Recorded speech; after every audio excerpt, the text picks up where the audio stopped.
Hello and welcome to another episode of Anfield Watch. And again, I'm joined by Ninad Barbadikar from the Bundesliga and the Premier League.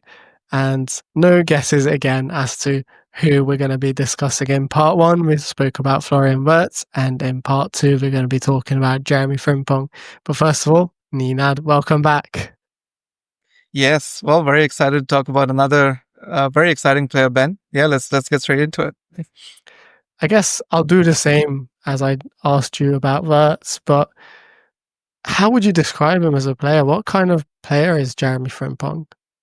Well, first of all, he's a very fun personality. I think that immediately stands out about him in the way that he conducts himself on and off the pitch. I think he's very passionate. He's very 100% in on the pitch when whatever he does. So I think that immediately makes him a very good fit for not just Liverpool, the club, but also Liverpool, the city. I think that in that way, he's a very good cultural fit. So I think in terms of what stands out about Frimpong is, I think first and foremost, his athletic attributes, where he is just so much quicker than everybody else on the pitch. And that immediately sort of gives him an edge over everybody else in whatever he does, whether it's making a run for a shot, whether it's trying to make a pass. And even if he doesn't make that pass, it's chasing that ball recovery down faster than everybody else and trying to get to that and go again. So I think in terms of being able to perform actions at volume and trying to do things again and again until he sort of succeeds, I think Frimpong is one of those players who can do that and has that capacity of just keeping going in a very offensive sense. So yeah, I think he's a very potent attacking threat as a fullback, and in that sense, he can be as effective maybe as Trent in as a fullback, but in a very different way, obviously, which we'll come to discuss. Yeah.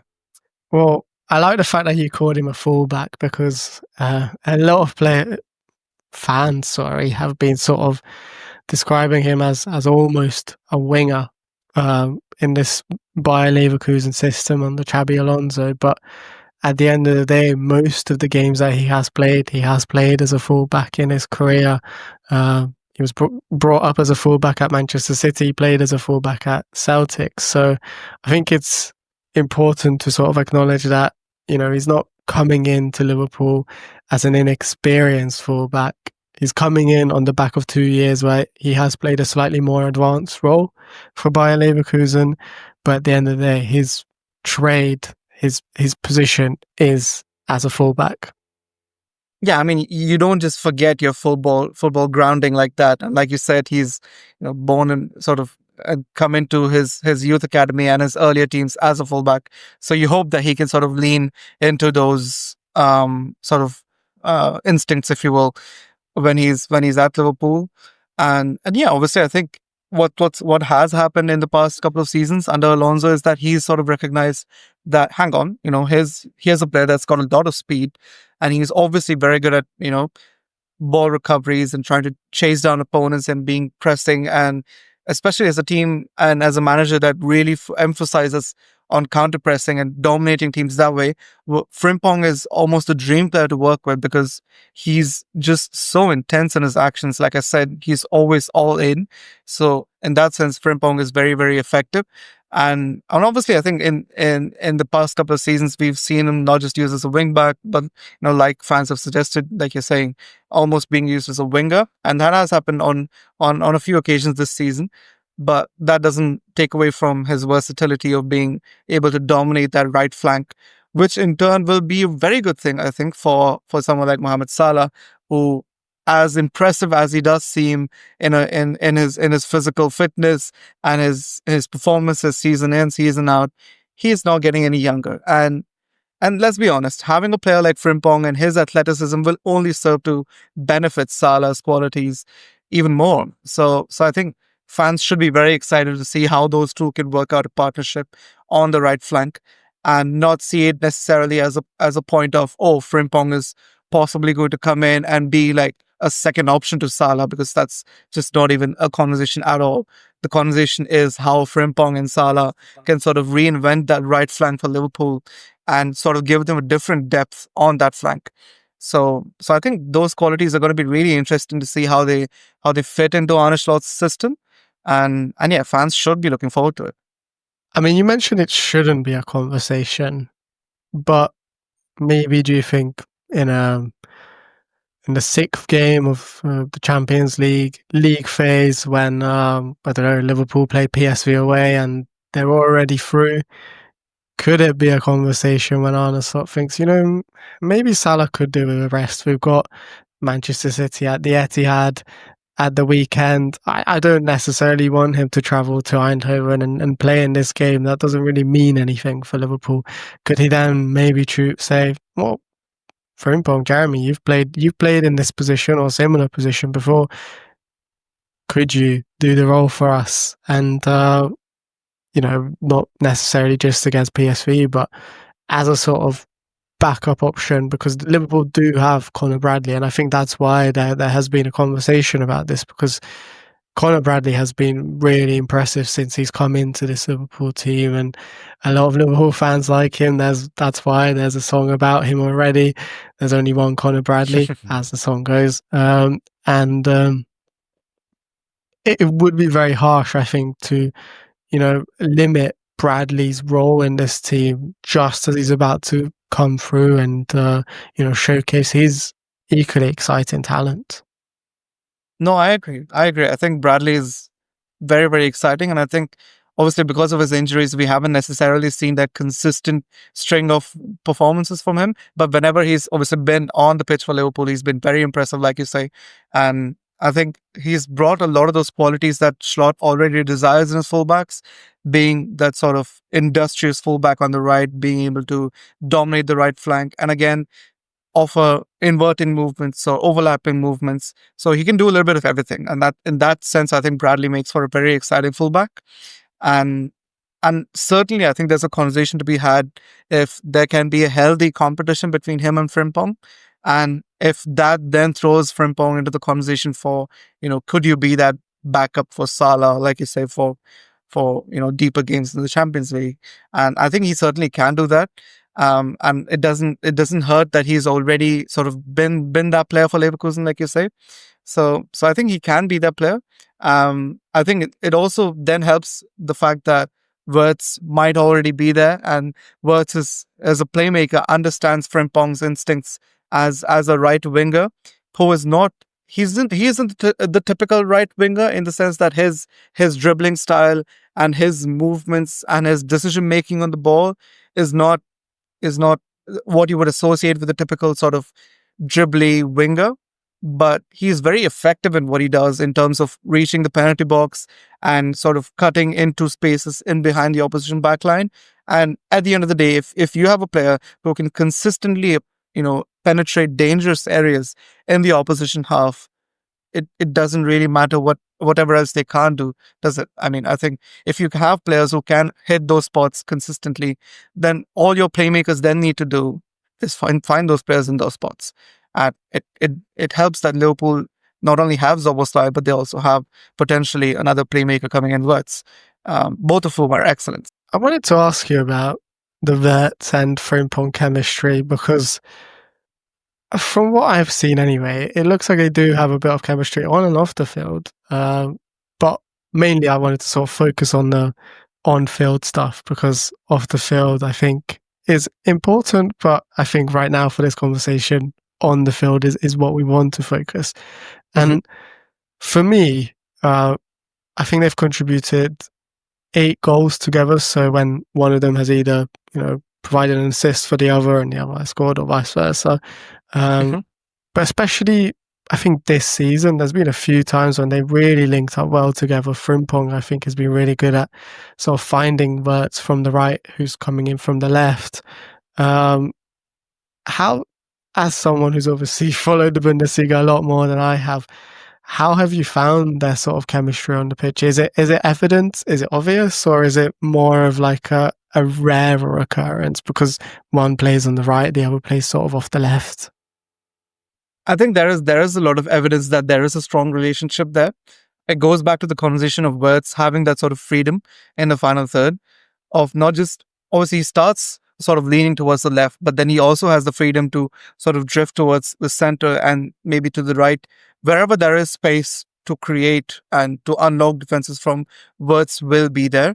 And because of that, I think he's obviously had opportunities where he's linked up with Frimpong on the right, you know, having that awareness of those overlapping runs from Frimpong behind him, or being able to receive the cutbacks from Frimpong, which Frimpong can be good at, is recognizing those spaces for cutbacks into the opposition penalty area. Even if he isn't the most brilliant technical crosser on the ball, and to be fair, Trent is an outstandingly high bar to compare him to as a crosser of the ball. But Frimpong is exceptionally good at sort of attacking that byline or getting past his marker and then immediately just whipping across into the penalty area or just outside the penalty area, which is normally where you find Wirtz sort of hanging around the opposition penalty area or inside, trying to be an option in addition to the striker. So in that way, I think those two have really constructed an interesting chemistry and a very promising chemistry. So I think Liverpool fans should also be thinking about that. It's not just a case of those two are going to be sort of separated on the pitch. So you only have to think about Wirtz and his potential chemistry with Kerkish, or whoever, the future Liverpool fullback is. I think you have to think about Wirtz's relationship with the Liverpool team as a whole, because his relationship with the team as a whole is very much what defines him as a player, and that he has an effect on everybody, and especially will do with Frimpong when those two link together for Liverpool. You've written a really good piece for BBC Sport about how Liverpool could replace Trent Alexander-Arnold. Obviously, that was before the Frimpong news, that was before the Wirtz news, but do you see these two coming in as almost the perfect way to replace Trent? I think so. I think in this day, in this market, in the kind of players that are available for Liverpool, I think going for a player like Florian Wirtz is the perfect statement to make. First of all, as Premier League champions, but also as a team that are wanting to make that next step immediately. You already have players like Van Dijk and Salah who are staying, who are committed to sort of taking the step to the next level, and then sort of embedding quality of Wirtz's characteristics, and then having another player like Frimpong in that team. I think it just elevates the team a lot more. And so in that sense, absolutely, those two are perfect to sort of replace Trent in the aggregate in different ways, but also sort of bring a different blend of creativity to the side. So I think, yeah, it's going to work out in the best way possible for Liverpool in the seasons to come. So we'll see how it goes. I'm interested in your take as well. Do you think if Frimpong comes in, obviously scored quite a lot of goals, I think over 20 goals over the course of the last 2 seasons in all competitions for Bayer Leverkusen, how much of that is going to be limited by the presence of Mohamed Salah? Because we've seen, for example, Dominik Szoboszlai, who scored a lot more goals in the Bundesliga, but then he had to play a lot more defensive-minded role for Liverpool, even as a number 10. And obviously his goal contributions dropped a little bit, although they're kind of climbing back up. I think 17 goal contributions in all competitions this season is sort of where he was around those sort of figures in the Bundesliga. Do you think Liverpool fans should expect a little bit of a drop from Frimpong in that sense? Because I think a lot of the times the areas and the positions he was scoring from are normally the positions that you expect Mohamed Salah to be in. I think it's an interesting question. I think a lot of it depends on how Slot wants to configure the team in terms of allowing for which side of Frimpong's strengths to sort of shine through, because he can be very effective attacking the box from the right flank. And a player like Salah, as much as he is a supreme goal scorer, he is also a supreme creative player. He is going to find Frimpong and with those inside movements with his left foot, he is going to be able to find him with through passes and what have you. And it's going to be very interesting to see how those two build a chemistry together. So I think there can be a reasonable level of drop off. So he may not reach double figures in terms of goals and assists combined, but in terms of what you can expect from him stylistically, I think there's a lot of promise already in terms of the movements that he's going to provide. And like I said, his pace is only going to help Salah, and his movements are going to help Salah, because him as a fullback Frimpong is only going to serve to stretch opposition backlines, and by doing so, he's going to create space for Salah in those isolated 1v1 opportunities where we know Salah is going to thrive 9 times out of 10.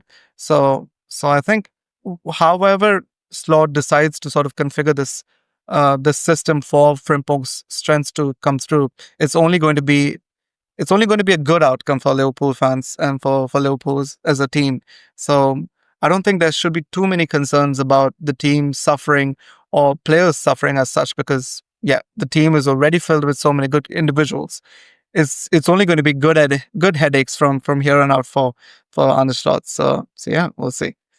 So we've already seen Trent Alexander-Arnold and Mohamed Salah probably become the best sort of duo on the right in the entire Premier League. Do you think, just from what you're saying to me, it sounds like you're saying Frimpong and Salah could be even better? Is that true, or am I just reading you wrong here? I mean, I think physically and speed wise, they're both a lot more in tune than Trent and Salah have ever been. I think in terms of just being on the same bandwidth, if Salah holds the run, Frimpong is going to go boom. If Frimpong holds the run, if Frimpong is holding the flanks, Salah's going to go boom. So I think there's a lot of excitement in the sort of physical bandwidth that they both share together. So I don't know if they're going to be as good as Trent and Salah were together, because, like I said, it's an extremely high bar to compare them to. But there is exciting potential there, and they could form a really interesting partnership together, which will be very different from what you guys had with Trent and Salah. But like I said, it's only going to be a good headache to have in terms of the kind of problems that may arise from trying to sort of embed Frimpong's qualities into the system. So we'll see how Slot sort of finds his way around those things and moves the team forward. I'd really appreciate the time. Thank you very much. If people want to find you, where can they keep an eye on your articles and your work? Well, they can find me on X, and they can find me at Ninad B_06. And I think that's the best place to follow me at the moment in terms of my articles. And I really appreciate coming on and you guys giving me the opportunity to speak about two of my favorite players in the Bundesliga. So yeah. No, I mean, thank you. And if people aren't aware, X is Twitter. So, there might be some people who are still used to the old ways, but to make it easier for everyone, we're going to include Ninad's links in the description below. So you just have to click, and I thoroughly recommend giving him a follow. And if you haven't already, check out part 1 of our series with Ninad, where we talk about Florian Wirtz. But for now, thank you very much. Thanks for listening. And if you enjoyed this video, give it a like, subscribe, and just a reminder, we are available on all your listening devices as well, or in your audio platforms on Spotify and Apple Podcasts and everywhere else. And there'll be a link in the description to those as well. So thank you very much.